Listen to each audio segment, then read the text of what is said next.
दुर्गे स्मृता हर्षिभीतिं शेषजंतो स्वस्थै स्मृता मतिमतीव शुभाम ददासि। दारिद्र्यदु खभयहारिणिका त्वदन्या सर्वोपकार करणाय सदार्द्रचित्ता नमो यूनिवर्स। दोस्तों, क्या आप जानते हैं कि हमारे जीवन की जितनी भी समस्याएं हैं उनमें से 90% समस्याएं मन की ऊर्जा का दुरुपयोग करने की वजह से होती है। इसीलिए अगर हम इस मन की ऊर्जा को समझ ले तो हम अपने जीवन को काफी आसान और एक कामयाब जीवन बना सकते हैं।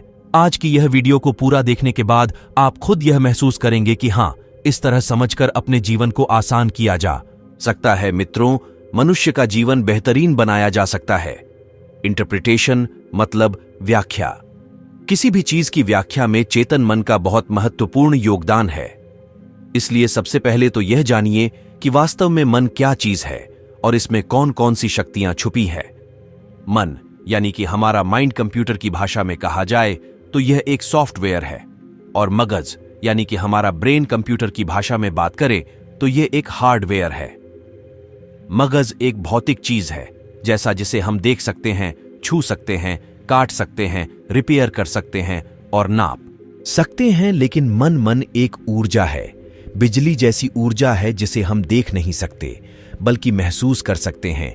हमारे जीवन को बेहतर बनाने के लिए यह अति आवश्यक है कि हम पहले यह समझें कि हमारा मन काम कैसे करता है और कैसे हम मन की शक्ति को समझकर अपने जीवन को बेहतर बना सकते हैं। क्योंकि कई बार मन की शक्ति का दुरुपयोग के कारण मनुष्य के जीवन में कठिनाई भी आ सकती है। जैसे उदाहरण के तौर पर बिजली का गलत उपयोग किया जाए तो शॉर्ट सर्किट, विस्फोट जैसी घटनाएं हो सकती हैं। ठीक उसी तरह मन की ऊर्जा का दुरुपयोग होने के कारण जीवन में कई समस्याएं आ सकती हैं। मित्रों, आपसे अनुरोध है कि मन की शक्ति के बारे में संपूर्ण जानकारी लेने के बाद ही इसे अपनी जिंदगी में इस्तेमाल करें। मन का विभाजन हम वास्तविक भौतिक आधार पर नहीं कर सकते, बल्कि यह तो एक मनोवैज्ञानिक की अवधारणा पर आधारित है या फिर मन की अवस्थाएं हैं। मनोविज्ञान में मनुष्य के मन को अलग अलग भागों में बांटा गया है। इसमें मुख्य रूप से दो भाग हैं, चेतन मन मतलब कॉन्शियस माइंड और अवचेतन मन मतलब सबकॉन्शियस माइंड। मनोविज्ञान की इस अवधारणा को समझकर ही हम अपने जीवन में एक बड़ा परिवर्तन ला सकते हैं। चेतन मन यानी कि कॉन्शियस माइंड हमारी चेतना या सक्रिय एक्टिव अवस्था है। इसमें हम सोच, विचार और तर्क के आधार पर निर्णय लेते हैं या कोई कार्य करते हैं। अवचेतन मन यानी कि सबकॉन्शियस माइंड तर्क एवं सोच विचार के निर्णय नहीं लेता, बल्कि यह हमारे पिछले अनुभवों एवं धारणाओं के आधार पर स्वच्छ तरीके से कार्य करता है। चेतन मन हमारी जागृत अवस्था में ही काम करता है, लेकिन अवचेतन मन जब हम सो जाते हैं उसके बाद भी काम करता रहता है। यानी कि अवचेतन मन 240 घंटे काम करता है। हम अपने लाइफ में जो भी करते हैं वह सब अवचेतन मन की वजह से ही करते हैं, और अपने अवचेतन मन का इस्तेमाल करके हम जो कुछ भी सीखते हैं वही हम जिंदगी भर करते रहते हैं। उदाहरण के तौर पर जब भी कोई व्यक्ति पहली बार साइकिल चलाना सीख रहा होता है तो उसे साइकिल को ध्यानपूर्वक नियंत्रित करना पड़ता है। शुरुआत में वह संतुलन नहीं बना पाता और थोड़ा डरा सा भी रहता है, लेकिन जब कुछ दिनों बाद वह साइकिल चलाना सीख जाता है तो तब उसे साइकिल को नियंत्रित करने के बारे में सोचने की आवश्यकता नहीं होती। तब उसका साइकिल अपने आप ही नियंत्रित हो जाता है और कोई कार्य करते हुए भी साइकिल चला लेता है। शुरुआत में जब व्यक्ति पहली बार साइकिल चलाना सीख रहा होता है तो वह अपने चेतन मन का इस्तेमाल करता है, यानी कि कॉन्शियस माइंड का इस्तेमाल करता है। लेकिन जब बार बार साइकिल चलाने की प्रैक्टिस करता है तब वह अनुभव उसके अवचेतन मन में स्टोर होने लगते हैं और धीरे धीरे अवचेतन मन चेतन मन की जगह ले लेता है। हमारा अवचेतन मन यानी कि सबकॉन्शियस माइंड एक ऑटो पायलट सिस्टम की तरह है जो अपने आप स्वचालित तरीके से कार्य करता है। सभी स्वचालित कार्य जैसे सांस लेना, दिल धड़कना, यह सब कार्य अवचेतन मन के द्वारा ही किए जाते हैं। हमारी आदतें एवं रोज रोज के सभी कार्यों में अवचेतन मन का महत्वपूर्ण योगदान होता है। तो चलिए अब हम चेतन और अवचेतन मन के कार्यों के बारे में जानते हैं। सेंसेशन पर नियंत्रण यानी हमारी आंखें, नाक, कान, जीभ, त्वचा, यह सारी इंद्रियों पर नियंत्रण हमारा चेतन मन ही करता है। मूवमेंट यानी हम चेतन मन को ऑर्डर दे सकते हैं। कि मुझे अपने शरीर को इधर उधर हिलाना है। थॉट्स यानी विचार करना, यह चेतन मन का कार्य है। जब हम सुबह उठते हैं तभी से हमारे मन में विचार शुरू हो जाते हैं, और जब सो जाते हैं तो विचार बंद हो जाते हैं, क्योंकि चेतन मन में काम नहीं करता। लॉजिक यानी तर्क करना, जैसे कोई भी कार्य के बारे में सवाल करना कि यह क्या है, यह कैसे हो सकता है, यह सब तर्क वितर्क चेतन मन ही करता है। एनालिसिस यानी किसी भी चीज का विश्लेषण चेतन मन के द्वारा ही किया करता है। पॉपुनिटी यानी अपने जीवन में उचित अवसर का प्राप्त होना चेतन मन के द्वारा ही संभव होता है। जजिंग यानी सही और गलत की परख करना, जैसे क्या सही है और क्या गलत है, यह सब चेतन मन के द्वारा ही होता है। डिसीजन यानी सच और झूठ जानने के बाद सही निर्णय लेना, यह भी चेतन मन के द्वारा ही किया जाता है। किसी भी चीज का चयन करना, जैसे कि क्या करना है, क्या देखना है, क्या खाना है, क्या खरीदना है, यह सब चेतन मन ही तय करता है। डिजायर मतलब किसी भी चीज के काम के प्रति इच्छाएं जागना चेतन मन के द्वारा ही होता है। एक आखिरी और सबसे महत्वपूर्ण कार्य अवचेतन मन के द्वार पर जो पहरेदारी करता है वह चेतन मन ही करता है। कोई भी गलत विचार या बात हमारे अवचेतन मन या कि सबकॉन्शियस माइंड में ना आ जाए, इसलिए चेतन मन उसकी चौकीदारी करता रहता है और अनेकों खराब और नकारात्मक विचारों को अचेतन मन में न जाने से रोकता है। दोस्तों, अब हम बात करेंगे अवचेतन मन के कार्यों के बारे में। हलन चलन और संवेदनाएं, यह दोनों कार्य हमारा चेतन और अवचेतन मन करता है। यानी जब हम जागृत अवस्था में होते हैं तब हमारे शरीर का चाल चलन और संवेदना पर पूरा कंट्रोल हमारे चेतन मन के पास होता है, लेकिन जब हम सो जाते हैं तब यह काम हमारा अवचेतन मन करता है। रिफ्लेक्स यानी अवचेतन मन की शक्ति हमें आपातकालीन स्थितियों से बचाती है। जैसे अग्नि पर पैर पड़े तो अचानक से हटा लेते हैं, सांप देखकर उल्टे ही भाग खड़े होते हैं, सीढ़ियों से गिरते गिरते संभल जाते हैं। दोस्तों, ईश्वर ने हमारे मन मस्तिष्क में एक ट्रांसमीटर और एक रिसीवर फिट कर रखा है, जो इतना शक्तिशाली है कि पूरे ब्रह्मांड में इतनी शक्तिशाली मशीन किसी इंसान ने नहीं बनाई होगी। लेकिन हम इस मशीन को चलाना नहीं जानते, इसलिए इसकी शक्तियों से अनजान है। इस पद्धति का उपयोग करके हम दूसरे लोगों की मन की बात तक जान सकते हैं। इस पद्धति को सीखने की पूरा प्रोसेस आगे के चरण में अलग से बताया गया है। मेमोरी पावर मतलब यादकती या दक्ति के 3 स्टेप होते हैं: रजिस्टर, रेस्टोरेशन और रिकॉलिंग। रजिस्टर और रिकॉलिंग चेतन मन का विषय वस्तु है, जबकि स्टोरेज अवचेतन मन से जुड़ा होता है। यदि स्टोरेज सही से हुआ हो तो रिकॉलिंग आसान हो जाता है। अगला काम जो अवचेतन मन करता है वह अंतरात्मा की आवाज बनकर हमें सचेत करता है। जैसे जब भी हम कोई गलत कार्य करते हैं तो अंदर आवाज आती है कि यह काम गलत, यानी भगवान ने इंसान को गलत कार्य से रोकने के लिए उसके भीतर एक रडार सेट कर रखा है, जो अवचेतन मन के द्वारा नियंत्रण में आता है। त्रिकालना यानी हमारे अवचेतन मन से भूत, भविष्य और वर्तमान कुछ भी नहीं छिपा है। यह त्रिकालदर्शी है, यह भविष्य की घटनाओं को भांप लेता है और कभी कभार हमें चौकन्ना भी कर देता है। इसी ज्ञान के कारण प्राचीन आर्षि मुनि भूत, भविष्य और वर्तमान सब देख लिया करते थे। संजय ने महाभारत की भविष्यवाणी इसी के आधार पर की और इसी के आधार पर नास्त्रिदमस इतना प्रसिद्ध हुआ। आईक्यू यानी कि इमोशनल कोश, भावनात्मक गुणांक। उच्च आईक्यू ही सफलता का मानक नहीं है, बल्कि आईक्यू ही व्यक्ति को सफल बनाता है। उच्च शिक्षित व्यक्ति कभी कभार आईक्यू के कारण को बड़ी हानि पहुंचा सकता है। अभिनेत्री दिव्या भारतीय, हिटलर, गुरुदत्त सब बहुत उच्च आईक्यू के थे, पर इनमें आईक्यू उच्च नहीं था, इसीलिए इन सब ने आत्महत्या की थी। इसलिए अगर आईक्यू बढ़ाना है तो सबसे पहले अपने सकारात्मक भावनाओं को बढ़ाना होगा। विजडम यानी कि बुद्धि, सही समय पर सही निर्णय लेना अवचेतन मन की विशेषता है। इसीलिए जब जब आप किसी असमंजस में पड़ने वाले हो तो निर्णय अपने अवचेतन मन पर छोड़ दें। यह आपको विश्वास के अनुरूप सबसे उत्तम रिजल्ट बताएगा। मेंटल क्लॉक यानी हमारे अवचेतन मन के पास एक ऐसी घड़ी है जो हमें एक सही समय पर उठा देती है। दोस्तों, मैं कभी कभी अलार्म सेट नहीं करता, बल्कि अपने मन को कमांड देता हूं कि मुझे इतने समय पर उठ जाना है, जिससे मन बिना देरी किए ही मुझे उठा देता है। आपके साथ ऐसा होता है या नहीं? कमेंट्स में जरूर बताएं मेंटल कैलेंडर यानी अपने जीवन में जो भी पाना है उसकी एक निर्धारित समय सीमा का उल्लेख जरूर कीजिए। तभी अवचेतन मन उस पर सही तरीके से कार्य कर पाएगा। हीलिंग पावर यानी अवचेतन मन का इस्तेमाल करके आप बीमार शरीर को भी ठीक कर सकते हैं।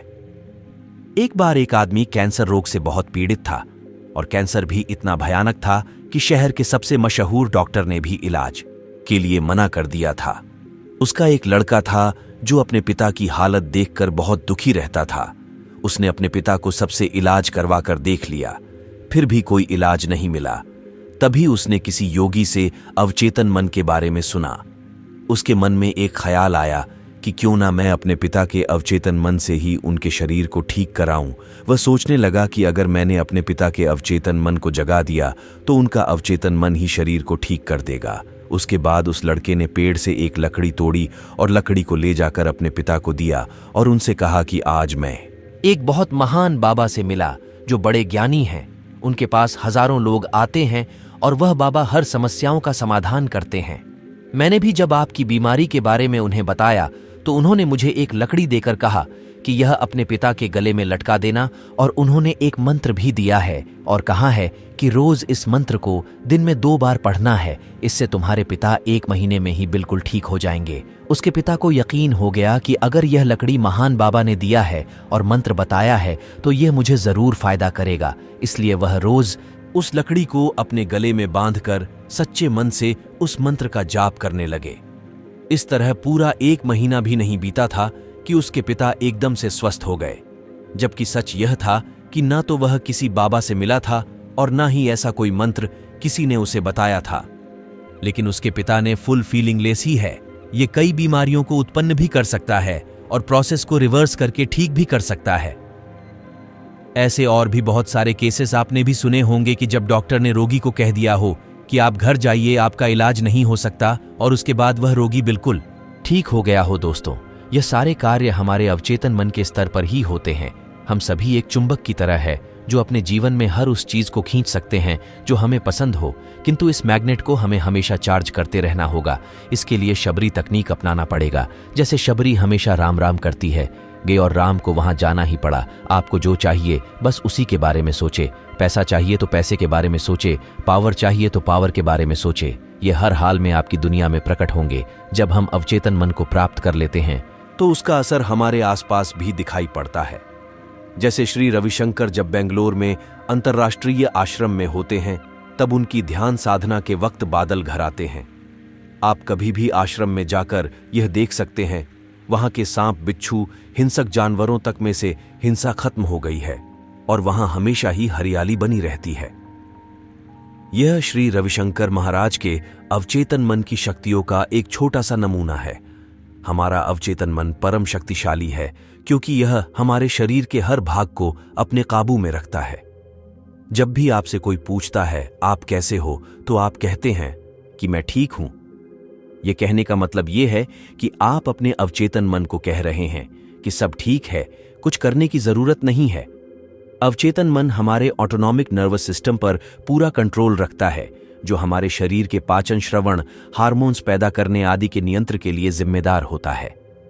जब भी हम चेतन मन के माध्यम से कोई भी नेगेटिव कमांड अचेतन मन को देते हैं तो बीमारी पैदा होने के चांसेस बढ़ जाते हैं। इसीलिए अच्छे स्वास्थ्य के लिए आप अपने अवचेतन मन को हमेशा अच्छे सुझाव देते रहे। जैसे मेरे स्वास्थ्य कल जितना अच्छा था आज उससे भी ज्यादा अच्छा है। हमारे चेतन और अवचेतन मन की विशेषताएं अलग अलग हैं। चेतन मन के पास 10 पर पावर है और अवचेतन मन के पास 90% पावर है। यानी हमारा मन पानी में रहे बर्फ के पहाड़ की तरह है, जिसका मात्र 10 पर हिस्सा पानी के बाहर रहता है और 90 पर हिस्सा पानी के अंदर रहता है, जो हमें दिखाई नहीं देता। ठीक उसी तरह हमारा चेतन मन भी दिखाई देता है, परंतु अवचेतन मन पानी में डूबे पहाड़ की तरह दिखाई नहीं देता, लेकिन वास्तव में वह होता जरूर है। इसलिए चेतन मन जागृत होते हैं तभी काम करता है, लेकिन अवचेतन मन 240 घंटे काम करता रहता है। कोई भी काम करने का आदेश पहले चेतन मन के पास जाता है और उसके बाद वह अवचेतन मन के पास पहुंचता है। चेतन मन एक फिल्टर के जैसे काम करता है, जो मिले हुए आदेश में से अच्छे बुरे का फर्क करके ही जरूरी सूचना को अवचेतन मन के पास भेजता है। इस तरह कोई भी लक्ष्य तय करने में चेतन मन का इस्तेमाल होता है और अवचेतन मन उस लक्ष्य को पूरा करता है। अब हम बात करते हैं मन की अवस्थाओं के बारे में। ब्रेन में 4 तरह की तरंगें होती हैं, बीटा, अल्फा, थीटा और डेल्टा। बीटा तरंगों में हमारा था। इस अवस्था में हम खूब सपने देखते हैं और इस अवस्था में हम अपने गहरे अवचेतन मन के नजदीक भी होते हैं। डेल्टा अवस्था तरंगों में हम गहरी निद्रा या गहरी समाधि जैसी अवस्था में पहुंच जाते हैं, जहां हमारे दिमाग की तरंगें पूरी तरह से शांत होकर 3 से 5 के बीच प्रति मिनट चल रही होती है। इस अवस्था में हम पूर्ण रूप से बेहोश हो जाते हैं। यह गहरी निद्रा अवस्था 8 घंटे की नींद में मुश्किल से 2 घंटे के आसपास ही मिलती है और इसमें सबने और अवचेतन मन बिल्कुल शांत हो जाते हैं। इसीलिए अवचेतन मन को सुझाव देने के लिए गहरी अल्फा स्थिति ही अपने आप में पर्याप्त है, क्योंकि दिन में जब हम जाग रहे होते हैं तब हमारा चेतन मन कार्यरत होता है और जब हम रात को सो जाते हैं तब हमारा अवचेतन मन कार्यरत होता है। अब ऐसी परिस्थिति में जब हमें कोई भी बात हमारे अवचेतन मन को पहुंचा हो तो हमें ऐसी अवस्था में जाना पड़ेगा जिस अवस्था में हमारे दोनों मन कार्यरत हो, जो कि वह है अल्फा अवस्था। इसलिए आप दिन में एक बार अवश्य ही अल्फा अवस्था में बैठकर अपने अवचेतन मन को सुझाव देते रहिए और कंसिस्टेंसी बनाकर रखिए। कुछ ही दिनों में आप देखेंगे कि वह बात या चीज आपकी आदत में शुमार हो गई है और अब आपको उतनी मेहनत नहीं करनी पड़ रही जितनी शुरू में करनी पड़ रही थी, क्योंकि आपने अब अवचेतन मन पर उस काम की छाप छोड़ दिया है और वह काम आपको बहुत जल्द पूरा होने वाला है। दोस्तों, मुझे उम्मीद है आपको यह प्रस्तुति पसंद आया होगा। आपको प्रस्तुति कैसी लगी कमेंट्स में जरूर बताइएगा और अगर आप हमारे चैनल पर नए हैं तो हमारा यूनिवर्स लॉगिन चैनल को भी सब्सक्राइब अवश्य कीजिएगा। बढ़ते हैं अगले सीख की तरफ। आपके सबकॉन्शियस माइंड यानी अवचेतन मन की शक्ति आपके कॉन्शियस माइंड यानी सचेत मन से ज्यादा है। इस बात को तो मैंने कई बार बताया, पर क्या आप जानते हो आपका सबकॉन्शियस माइंड कब सबसे शक्तिशाली रूप में होता है? इसकी ताकत सबसे ज्यादा कब रहती है? अगर यह आपको पता चल जाए तो आप उसकी मदद से दुनिया में जो चाहे वह पा सकते हैं, और वह भी बहुत जल्दी कम समय में। यह तब सबसे ज्यादा पावरफुल होता है जब आप सोने जा रहे होते हो। आपका दिन के आखिरी 5 मिनट, उस समय आपके दिमाग को जो आप सोचना भेजोगे आपकी जिंदगी में वही होने लगेगा। उस समय आपके पास एक बहुत अनोखी शक्ति होती है। इसके बारे में आज तक आपको किसी ने नहीं बताया। आपकी अवचेतन मन तो 2400 घंटे सक्रिय रहती है, पर यह रात में सबसे ज्यादा पावरफुल होती है। मैंने आपको कई वीडियो में बताया है कि पूरे दिन आपकी सिचुएशन कैसी भी हो, आपको स्कार नकारात्मक सोचना चाहिए, पर इस वीडियो का मेरा मकसद आपको यह बताना है कि पूरे दिन भर आप पॉजिटिव सोचो। उससे ज्यादा इफेक्टिव रात के सोने के पहले के 5 मिनट होते हैं। पूरे दिन आप सकारात्मक सोचोगे और रात में ऑटोमेटिक नकारात्मक ख्याल आएंगे, तो फिर पूरे दिन की सकारात्मक सोच का कोई फायदा नहीं होता। और इसके उल्ट अगर आपका पूरा दिन बेकार भी गया और अगर आप उन 5 मिनट में जो मैं बोल रहा हूं उसे अपने किया तो वह ज्यादा असरदार होगा। उन 5 मिनट में आप एक काम करके दुनिया में जो चाहे वह पा सकते, चाहे वह कोई चीज हो या कोई इंसान। हर दिन सोने के पहले के जो 5 मिनट होते हैं उसे समय की सोच सबसे ज्यादा इफेक्टिव यानी असरदार होती है। वह आपकी जिंदगी को बहुत गजब तरीके से इफेक्ट करता था।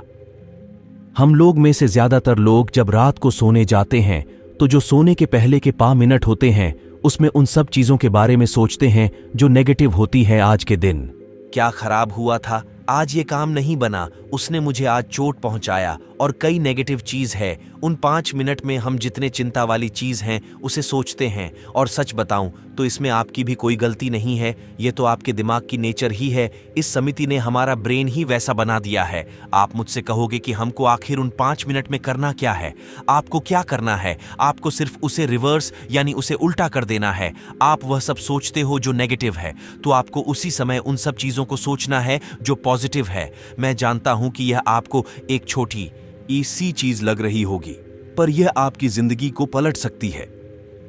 रात को जब इंटरनेट चलाना हो जाए, उसके बाद जब आप सोने के लिए जाते हो तो उसे समय आप अपनी बैकबोन को स्ट्रेट यानी सीधा करके इस पोज में रहना और फिर आपको 10 बार गहरी सांस को लेना होगा और फिर आपको विजुअलाइजेशन करना होगा। आप ये सोचना कि आप अपने अंदर मौजूद सब कुछ को पाने की जो अनोखी शक्ति है, वो जो चमत्कारी ऊर्जा है, वह आपके दिमाग के चारों तरफ घूम रहे हैं। आपका दिमाग अंदर बाहर दोनों जगह से एक ऊर्जा से भर रहा है। जब आप ये सब कर रहे होंगे तब आप देखने कि आपका दिमाग ऑटोमेटिक शांत होने लगे। जब शांत हो जाए उसके बाद आप उन सब चीजों के बारे में सोचना शुरू करना जो आप चाहते हो। अपनी पूरी ऊर्जा उसी में लगा दो और जो चाहते हो उसके बारे में सोचते रहो तब तक जब तक आपको नींद ना आ जाए। मतलब जब तक नींद ना आए तब तक जानबूझकर जितने सकारात्मक चीज हैं उन सब चीजों के बारे में सोचो। और इस वीडियो का मेरा मकसद ये बताना है कि इस विजुअलाइजेशन तकनीक को आप उसी वक्त ट्राई करो जब आप सोने जा रहे होते हो, क्योंकि उसी वक्त ये किसी और समय के मुताबिक हजारों गुना ज्यादा असरदार होता है। आप लोगों में से कुछ लोग कहेंगे कि पर अगर हमने 5 मिनट सोच भी लिया तो क्या फर्क पड़ जाएगा और यह आखिर काम कैसे करता है, इसे तो आप जरूर जानना चाहोगे। मैं आपको सब कोर्सेस मन के बारे में कई चीजों को बताया है, पर सबकॉन्शियस माइंड की एक कमजोरी के बारे में भी सुन लो। इस दुनिया में जितने भी पावरफुल चीज हैं सबकी कोई ना कोई कमजोरी होती है और सबकॉन्शियस माइंड की भी एक कमजोरी है और वह कमजोरी है डिस्टिंक्शन यानी फर्क को समझने की कमजोरी। आप जो सोचते हो आपका सबकॉन्शियस माइंड उन्हें सब चीजों को आपकी तरफ खींचता है, पर उसे एक्चुअली ये नहीं पता होता कि क्या रियल है और क्या फेक। इसीलिए जो आप सोचते हो उसे वह रियल मान लेता है और अगर आप उसे चीज को लेकर टेट रहते हो तो वह सच में रियल हो जाता है। मतलब आप रात को सोने के पहले नेगेटिव चीजों को सोचते हो तो वो आपके लिए तो सिर्फ एक ख्याल है, पर आपके सबकॉन्शियस माइंड के लिए वो एक असली सिचुएशन होता है। और हमारी डिफिकल्ट आदत डेली रात को नेगेटिव चीजों को सोचना होता है और इसलिए आपका सबकॉन्शियस माइंड उसे रियल मान लेता है। आपका सबकॉन्शियस माइंड खुला हुआ है और उसी के चलते जब रात को आप नेगेटिव चीजों को सोते हो तो आपका सबकॉन्शियस माइंड उसे ही रियल मान लेता है और असल में आपकी जिंदगी में वही होने लगता है।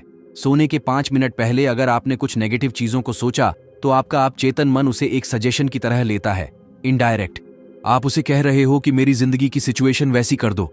अगर आप डेली रात को उन सब चीजों के बारे में सोचोगे जो नहीं होना चाहिए, उन सब परिस्थितियों के बारे में सोचोगे जो आप अपनी जिंदगी में नहीं देखना चाहते, तो जाहिर सी बात है आपके साथ वही होने लगेगा।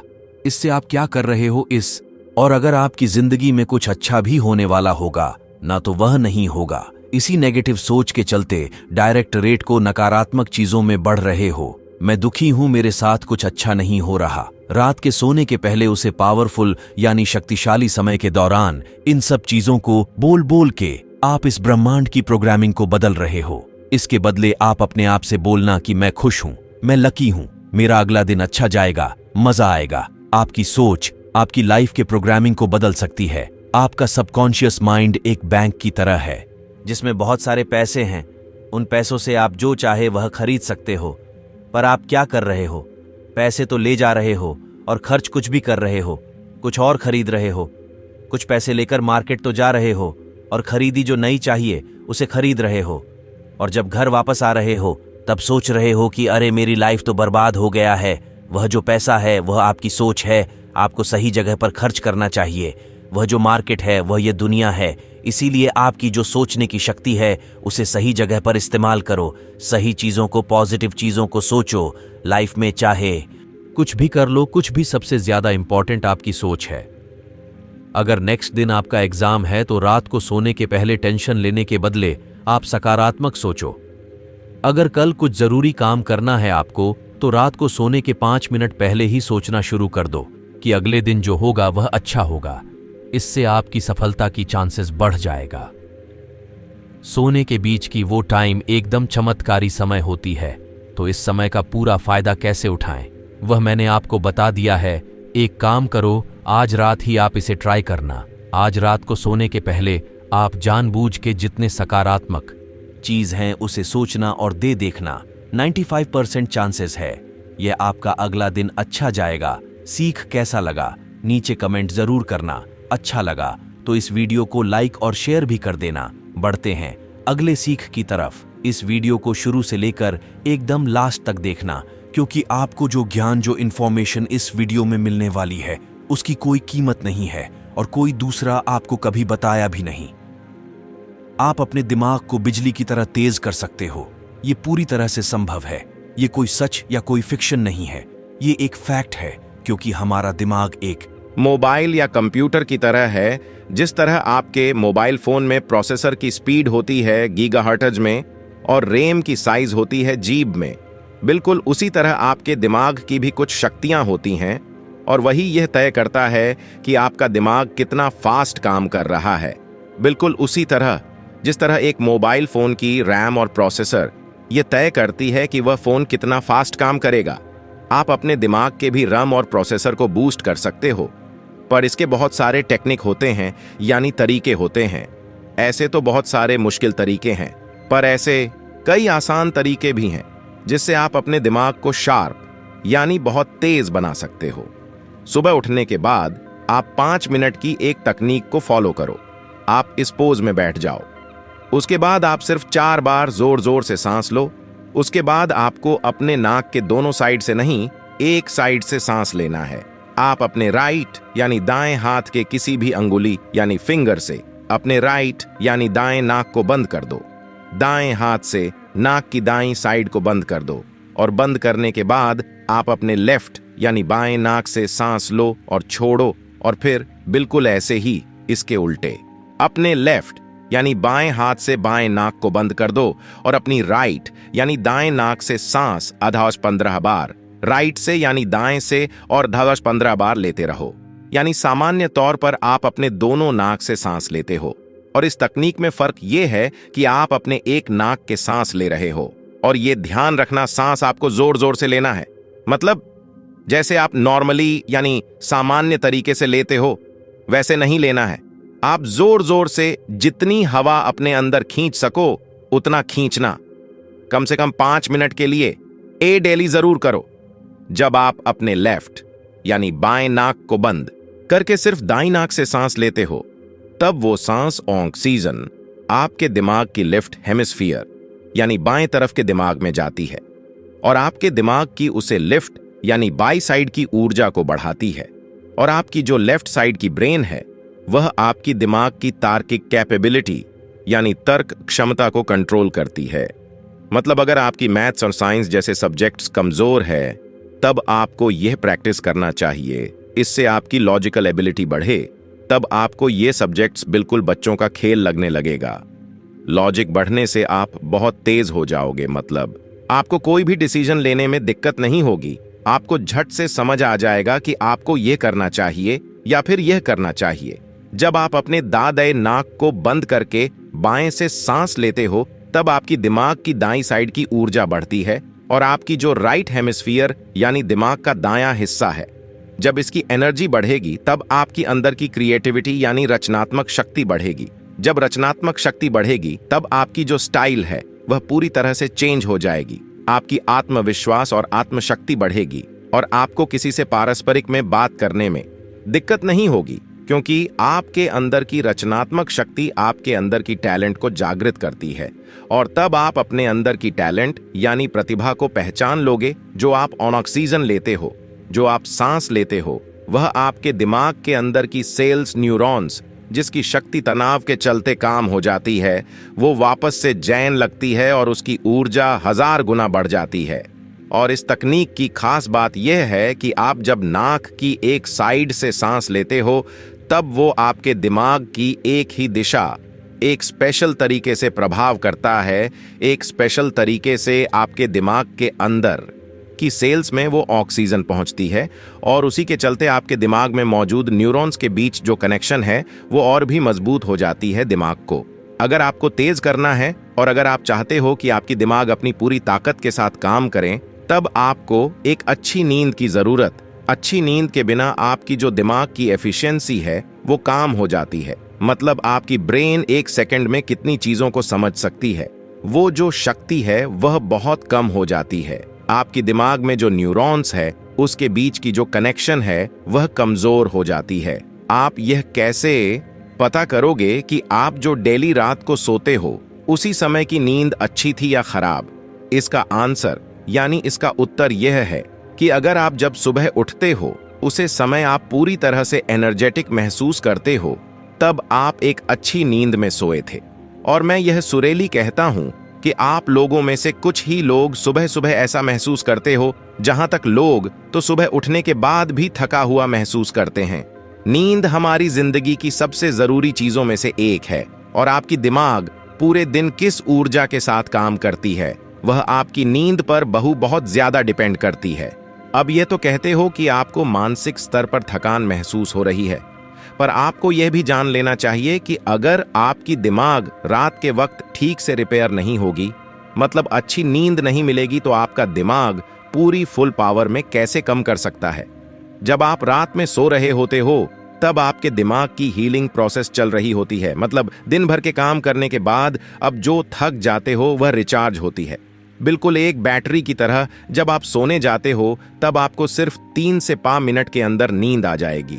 अगर आप अपने शरीर पर फोकस करोगे तब, मतलब जब आप सोने जाते हो तब आपके दिमाग में बहुत सारी थॉट्स यानी विचार चलती रहती है।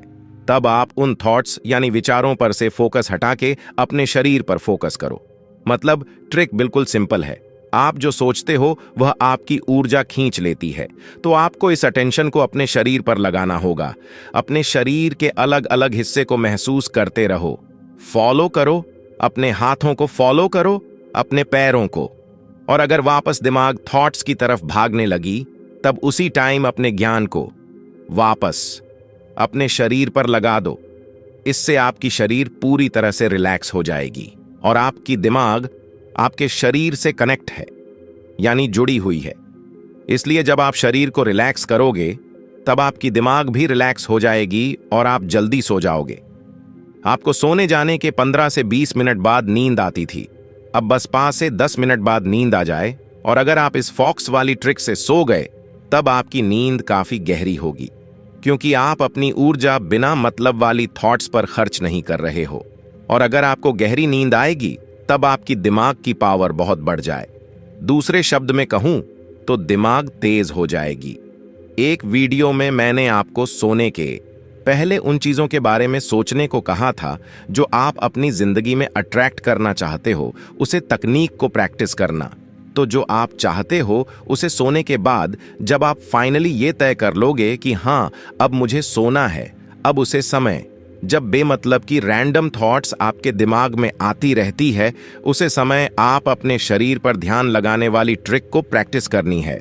क्या तुम पवेलियन जो यूनिवर्सिटी और प्रोजेक्टर के एक रिसर्चर है और रिचर्ड डेविडसन जो यूनिवर्सिटी मेडिसिन के एक रिसर्चर है, उन दोनों ने कई महीनों के रिसर्च के बाद एक आर्टिकल को पब्लिश किया जिसमें उन्होंने यह कहा था कि गेम्स आपकी मेंटल फंक्शनिंग यानी आपके दिमाग की सोने की शक्ति को बढ़ाता है, आपकी लर्निंग एबिलिटी यानी किसी चीज को जल्दी से सीखने की क्षमता को डेवलप करता है, और आपकी इमोशनल इंटेलिजेंस यानी गेम्स खेलने से आपकी भावनात्मक बुद्धि बढ़ती है। आपने यह नोटिस जरूर किया होगा कि जब आप गेम्स खेलते हो तब आप एकदम फोकस हो जाते हो, मतलब आपकी दिमाग की कंसंट्रेशन वाली परत उसे समय स्टिम्युलेट होती है, यानी उसमें गतिविधि होने लगती है, और उसी के चलते आपकी बाकी चीजों में भी कंसंट्रेशन यानी एकाग्रता बढ़ती है। आपने ये तो जरूर सुना होगा कि हमें ज्यादा गेम्स नहीं खेलना चाहिए, या फिर लोगों को ये बोलते हुए सुना होगा कि एंड्रॉइड गेम्स और कंप्यूटर गेम्स आपके लिए खराब होती है। पर मैं आपको बता दूं कि यह एक बहुत बड़ी मिथ है कि गेम्स खराब है, क्योंकि एक्सेसिव गेम्स खराब है, बहुत ज्यादा ओवर गेम्स खेलने खराब। ऐसे देखा जाए तो दुनिया की सारी चीज खराब है, ज्यादा पढ़ना भी खराब है, ज्यादा खेलना भी खराब है, पर अगर लिमिट में खेलो तो वह आपको इतना फायदा देगी जितना आप सोच भी नहीं सकते।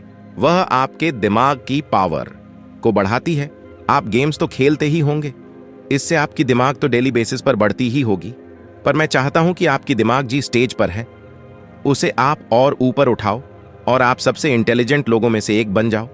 इसलिए जो सांस वाली तकनीक है और सोने के पहले की गहरी नींद वाली टेक्निक, उसे जरूर प्रैक्टिस करना, इससे आपके दिमाग की शक्ति कई गुना बढ़ जाएगी। धन्यवाद, आपका दिन शुभ हो। धन्यवाद। जय हिंद, जय भारत।